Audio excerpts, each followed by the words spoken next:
Hello enemy fans, आप सभी का स्वागत है शहनवाज एनिमी एक्सप्लोर पे। और आज हम देखने वाले हैं सोलो लेवलिंग के एपिसोड नंबर 45 को। तो बिना टाइम वेस्ट किए एपिसोड को स्टार्ट करते हैं। तो पिछले एपिसोड में हमने देखा था जिन्मो वर्सेस रियोजी गोटो की फाइट, लेकिन उन दोनों की फाइट को बीच में ही रोक दिया गया था। और इस एपिसोड में हम देखने वाले हैं कि जापान के हंटर्स और कोरिया का हंटर्स आज जेजू आइलैंड के रेड में जाने वाले हैं। तो एपिसोड की स्टार्टिंग में हमें एक हेलीकॉप्टर दिखाया जाता है, जिस हेलीकॉप्टर में कोरिया के 6 हंटर्स बैठे होते हैं जो जेजू आइलैंड की तरफ जा रहे होते हैं। जो कि उसी टाइम जेजू आइलैंड के आसपास कंट्रीज वाले बहुत बड़े बड़े शिप के साथ जेजू आइलैंड की तरफ जा रहे होते हैं, ताकि अगर मोस्टर चींटियां वहां से भागने की कोशिश की तो ये शिप वाले उन्हें मार पाए। ये शिप्स चाइना और ताइवान के हैं, जबकि जेजू आइलैंड की तरफ बहुत सारे शिप जा रहे होते हैं, जिन शिप में बहुत सारे वेपन्स रखे हुए हैं, जैसे ग्रेनेड्स, गन और बहुत सारे वेपन्स, जिन वेपन्स की मदद से मोस्टर चींटियों को मारा जा सके।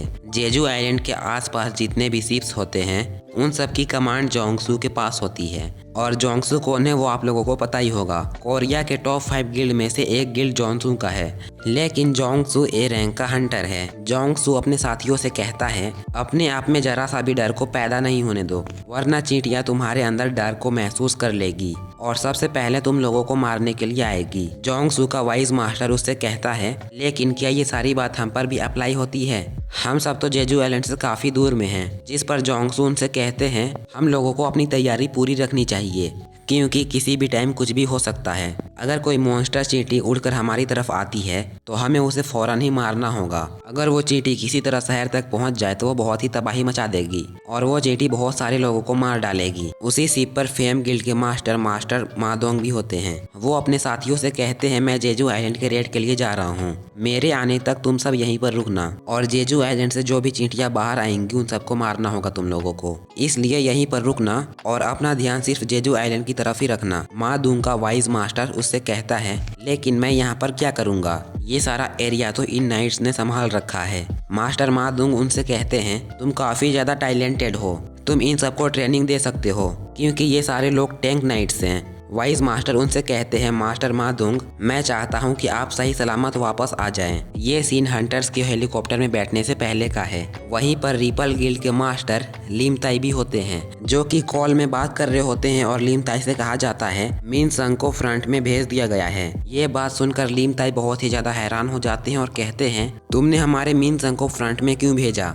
तुम्हें पता है मैंने उसके ऊपर कितना ज्यादा पैसा खर्चा है, वो हमारा हीरो है। जिससे लिमताई बात कर रहा था वो आगे से कहता है ये तुम कैसी बात कर रहे हो? जिस हंटर को जिस पोजीशन में भेजा गया है उसकी पोजीशन को हम दोबारा चेंज नहीं कर सकते हैं। और तुम ये क्या कह रहे हो कि तुमने उसके ऊपर बहुत ही पैसे खर्च किए हैं? वो एक हंटर है और उसे भी लोगों की जान बचानी होगी, उसे भी मॉन्स्टर चींटियों से लड़ाई करनी होगी। जिस पर लिमताई कहता है अच्छा ठीक है, तुम बस उसे कहना कहीं पर छुप कर रहे और अपने आप को ज्यादा घायल ना करे जब तक ये रेड खत्म नहीं हो जाती। मैं बस चाहता हूँ कि मेरा ली मिन संग बस वहाँ पर मारा ना जाए। जिसके बाद हमें मेन लैंड का सीन दिखाया जाता है, जहाँ पर जितने भी हंटर सारे गिल्ड के बचे हुए हैं, जो कि ए रैंक के हो या फिर उससे कम रैंक के हंटर्स मेन लैंड पे ही रहेंगे, ताकि अगर कोई चींटी बचकर वहां तक पहुंच जाए तो ये सारे हंटर्स उन चींटियों को मिलकर मार पाए। कोरिया के 9 गिल्ड के जितने भी बाकी के हंटर्स होते हैं वो सारे मेन लैंड में डिप्लॉय कर दिए जाते हैं। यहाँ पर जूही और मिस्टर सॉन्ग को भी दिखाया जाता है, जो कि पहले ही रिटायर हो चुके हैं, लेकिन उन्हें भी यहाँ पर बुलाया जाता है और कहा जाता है कि तकरीबन 5000 ऐसे हंटर्स हैं जो कि इस टाइम साउथ कोरिया के सेफ्टी के लिए अपने घरों से बाहर निकले हैं, ताकि साउथ कोरिया को भयंकर चींटियों से बचाया जा सके। और फिर हमारे 6 एस रैंक के हंटर्स हेलीकॉप्टर पर बैठकर जेजू आइलैंड की तरफ निकल पड़ते हैं। उन एस रैंक के हंटर्स के साथ एक ए रैंक का भी हंटर होता है, जो कि एक कैमरा मैन है। वो कैमरा मैन उनसे कहता है कि मैं इस टीम का कैमरा मैन हूँ, इस रेड को लाइव रिकॉर्ड किया जाएगा और इसे सारे देशों के न्यूज चैनल पे भेजा जाएगा। और वो कैमरा मैन सभी हंटर्स से कहता है आप लोगों को अपनी गलतियों के लिए निराश नहीं होना है, क्योंकि हम लोग इसकी लाइव वीडियो नहीं चलाएंगे, हम लोग इसे 10 मिनट का डिले के बाद चलाएंगे, ताकि अगर कोई इसमें गलत बात होती है तो उस सीन को डिलीट कर दिया जाएगा। मास्टर यूनू कहते हैं पता नहीं चेयरमैन गोगन ही क्या सोच रहे होंगे, उन्होंने एक कैमरामैन को यहाँ पर क्यों भेजा है, ये मिशन बहुत ही ज्यादा खतरनाक होने वाला है। मास्टर मादोंग कैमरामैन से कहते हैं वैसे तो ये हमारे हंटर्स की जिम्मेदारी है लोगों की हिफाजत करना, लेकिन हम लोग एक एस रैंक के डेंजर को क्लियर करने के लिए जा रहे हैं, इसलिए मैं तुम्हें पहले ही कहना चाहता हूँ, वहाँ पर तुम्हें अपना ख्याल खुद ही रखना पड़ेगा। कैमरामैन के पास उसकी खुद की तलवार होती है और वो उनसे कहता है, मैं आपको सिर्फ एक कैमरामैन लग रहा हूँ, लेकिन मैं आपको बता दूं कि मैं भी एक ए रैंक का हंटर हूँ। मुझे डेंजर्स में जाकर मॉन्स्टर को मारना अच्छा नहीं लगता है, इसलिए मैंने कैमरामैन का काम चुना है। कैमरामैन उनसे कहता है, एक हंटर होना मेरा साइड जॉब है। वैसे मैं रेगुलर कैमरामैन का ही काम करता हूँ। मैंने पहले भी बहुत सारे डेंजर्स के अंदर इस तरह की वीडियोस बनाई है और ये मेरी पहली बार नहीं है। लेकिन हाँ, एस रैंक के डेंजन के अंदर मैं पहली बार जाने वाला हूँ और वीडियो बनाने वाला हूँ। मास्टर मादुंग उस कैमरामैन से कहते हैं, तुम्हें परेशान होने की बिल्कुल भी जरूरत नहीं है। चेयरमैन गो गन ही ने तुम्हें इसलिए यहाँ पर भेजा है ताकि उन्हें यकीन है कि उनका प्लान काम करेगा और किसी की भी जान नहीं जाएगी। कैमरामैन उनसे कहता है, आपका बहुत बहुत शुक्रिया मेरा हौसला बढ़ाने के लिए। मास्टर मादोंग सभी हंटर से कहते हैं, हमारे आइलैंड के लोग पहली बार एस रैंक के डेंजन को क्लियर करते हुए पहली बार देखेंगे और एस रैंक के हंटर्स कैसे फाइट करते हैं वो भी, और शायद ये उनकी आखिरी बार भी हो सकता है। 3 बार जेजू आइलैंड को ना क्लियर करने की वजह से लोगों में बहुत ही ज्यादा गुस्सा भर गया है इन चींटियों के खिलाफ। वो लोग इन चींटियों को अपनी आंखों से मरता हुआ देखना चाहते हैं। मास्टर यूनहू कहते हैं, अगर हम लोग इस बार जेजू आइलैंड को क्लियर ना कर सके तो इसका मतलब ये होगा कि साउथ कोरिया का एंड आ चुका है। लेकिन मुझे एक बात की समझ नहीं आ रही है। वो बियांगो की तरफ देखते हैं और कहते हैं, तुम यहाँ पर क्या कर रहे हो? तुम तो रिटायर हो चुके हो और तुम यहाँ पर आना भी नहीं चाहते थे। बियांगो यूनहू से कहता है, मुझे पता है कि तुम पागलों की तरह सीधा वहाँ पर भाग जाओगे और अगर तुम्हें कोई हील करने के लिए नहीं होगा तो सबसे पहले तुम ही मर जाओगे। यूनहू चिल्लाते हुए उससे कहते हैं, क्या मैं तुम्हें कोई बेवकूफ़ नजर आ रहा हूँ? चाइन यूनहू से पूछती है, क्या आपको संग जिनों के बारे में कुछ पता है? जिस पर यूनहू कहते हैं, नहीं मुझे उसके बारे में कुछ भी नहीं पता है, लेकिन ये बात तुमने मुझसे क्यों पूछी? चाइन कहती है, बस ऐसे, मुझे लगा कि आपको कुछ पता होगा। मादुंग नीचे की तरफ देखते हैं और कहते हैं, हम लोग जेजू आइलैंड पे पहुंच ही गए। उसी टाइम हमें आइलैंड की सीन दिखाई जाती है जहाँ पर रियोजी गोटो की टीम पहले ही पहुँच चुकी थी और वो लोग उस आइलैंड पे चारों तरफ फैल चुके होते हैं। वो जेजू आइलैंड के एक टाउन पे खड़े होते हैं जो टाउन बिल्कुल ही सुनसान होता है और वहाँ पर चींटियों की सिर्फ डेड बॉडीज ही होती है। ये देखकर रियोजी गोटो कहते हैं, इन लोगों को देखने से ये लग रहा है कि ये लोग अपने आप को ही खाना शुरू कर दिए हैं। शायद से इन लोगों को यहाँ पर खाना नहीं मिल रहा है और ये लोग एक दूसरे को ही खाना शुरू कर दिए हैं। रियोजी गोटो की टीम 4 ग्रुप में बढ़ जाती है और वो चारों ग्रुप आइलैंड के चारों तरफ फैल जाते हैं। रियोजी गोटो उनसे कांटेक्ट करने के बाद कहते हैं, अपनी अपनी पावर को रिलीज करो और सारी चींटियों को बाहर बुलाओ। जिसके बाद वो चारों ग्रुप्स अपनी अपनी पावर को रिलीज करते हैं जिससे बहुत ही ज्यादा मैजिकल एनर्जी निकलती है। जबकि कोरिया के हंटर ऊपर से हेलीकॉप्टर से देख रहे होते हैं। वो लोग कहते हैं कि हमें लग रहा है कि स्टार्ट हो चुकी है जंग, हमें जल्दी से नीचे उतरना होगा। चींटियों की टनल में से बहुत सारी चींटियां बाहर निकल जाती है और आइलैंड के चारों तरफ फैल जाती है जहां से उन्हें एनर्जी महसूस होती है। जबकि उनमें से कुछ चींटियां हेलीकॉप्टर की तरफ आ रही होती है। चोई जोंग हेलीकॉप्टर का दरवाजा खोलकर बाहर खड़े हो जाते हैं और कहते हैं, इन सब से मैं निपटता हूँ। चोई जोंग अपने फायर मैजिक को इस्तेमाल करते हुए स्पेयर बनाकर उन चींटियों पर फेंकते हैं, लेकिन वो चींटियां बहुत ही पावरफुल है, इस वजह से उनके ऊपर फायर अटैक काम नहीं करता है। चोई जोंग कहते हैं, मुझे लगा ही था, ये चींटियां बहुत ही ज्यादा इवॉल्व हो चुके हैं। मेरी फ्लेम अटैक का इन पर कोई भी असर नहीं हुआ। मुझे लगता है कि अब मुझे अपनी पावर बढ़ा लेनी चाहिए।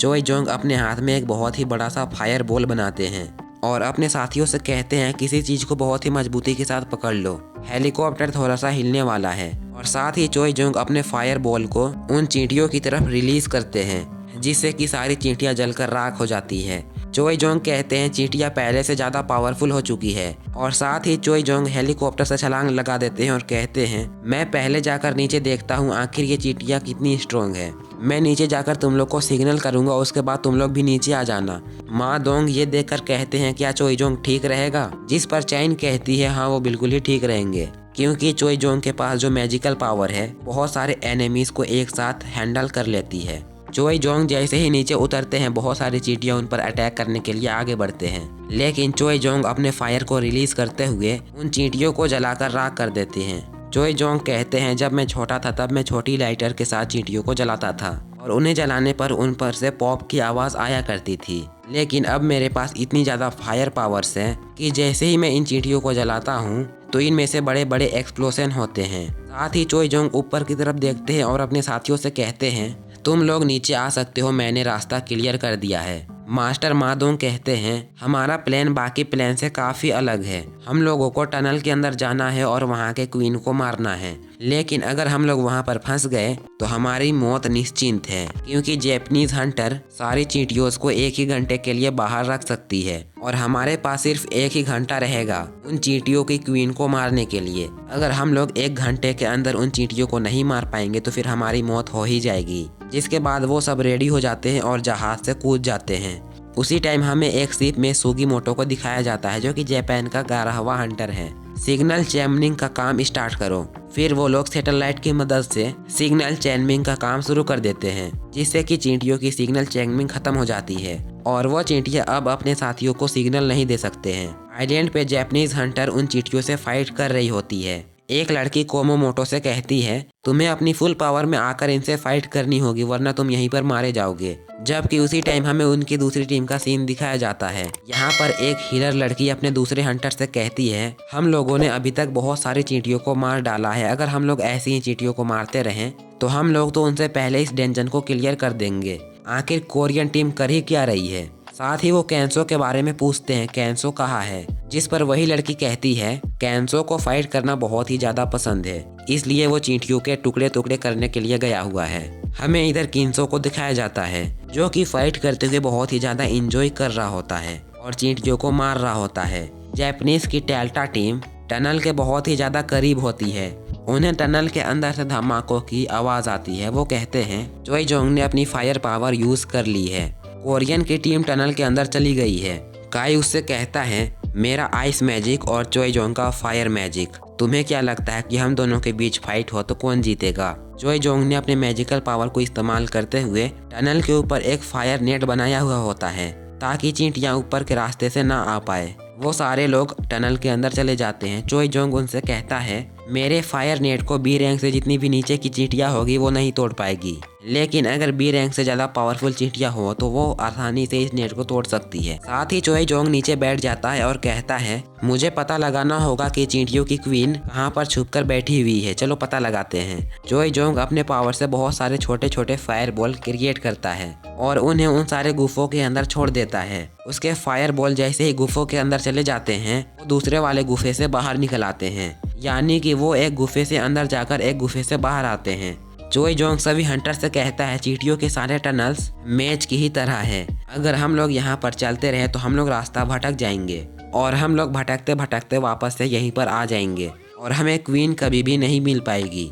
उसी टाइम उनके आगे एक गुफा होती है, जिसके अंदर कोई भी फायर बॉल नहीं जा रहा होता है। ये देखकर चोई जोंग कहता है, मुझे लगता है कि क्वीन इसी के अंदर है और हमें इसी टनल के अंदर जाना होगा। यूनहू चोई जोंग की तरफ देखता है और कहता है, ये तो सच में एक हेल्पफुल टीममेट है। चोई जोंग सभी हंटर से कहता है, चलो फिर टनल के अंदर चलते हैं। उसी टाइम हमें मेनलैंड की एक सीन दिखाई जाती है। जिन्हो अपने डेली क्विस्ट को पूरा कर रहा होता है। उसने अपने 10 किलोमीटर की रनिंग को कंप्लीट कर ली होती है। जिन्हो जिस पार्क में खड़ा होता है वहाँ पर खड़े होकर कहता है, वैसे तो यहाँ पर बहुत सारे लोग होते हैं, लेकिन आज यहाँ पर कोई भी नहीं है। लगता है कि जेजू आइलैंड की रेड स्टार्ट हो चुकी है और वो सारे लोग जेजू आइलैंड के रेड देखने के लिए बैठे होंगे अपने घर में। जिन्हो कहता है, कोरिया और जापान के हंटर सच में बहुत ही ज्यादा स्ट्रांग है, इसलिए मुझे उस रेड को देखने में कोई भी दिलचस्पी नहीं है। अगर मैं उनके साथ नहीं गया तो कोई बात नहीं, क्योंकि मुझे लगता है कि वो लोग इतना स्ट्रांग तो है ही कि वो सारे मिलकर उस डेंजन को क्लियर कर दे। साथ ही जिन्हो कहता है, लेकिन अगर वहाँ पर अचानक से ही कुछ हो गया तो फिर मैं कुछ नहीं कह सकता कि उनके साथ आगे क्या होगा। और यहीं पर हमारी एपिसोड 45 की एंड हो जाती है। तो ये एपिसोड आप लोगों को कैसा लगा कमेंट बॉक्स में जरूर बताना। और अगर आप लोग वीडियो पर न्यू आए हो तो प्लीज़ चैनल को सब्सक्राइब कर देना, वीडियो को लाइक कर देना और हाँ बेल नोटिफिकेशन को ऑन कर लेना। तो मिलते हैं नेक्स्ट एपिसोड में। और हाँ, नेक्स्ट एपिसोड बहुत ही जल्दी आने वाला है, इसलिए आप लोगों को ज़्यादा वेट नहीं करना होगा। बाकी मिलते हैं नेक्स्ट एपिसोड में, तब तक के लिए बाय बाय।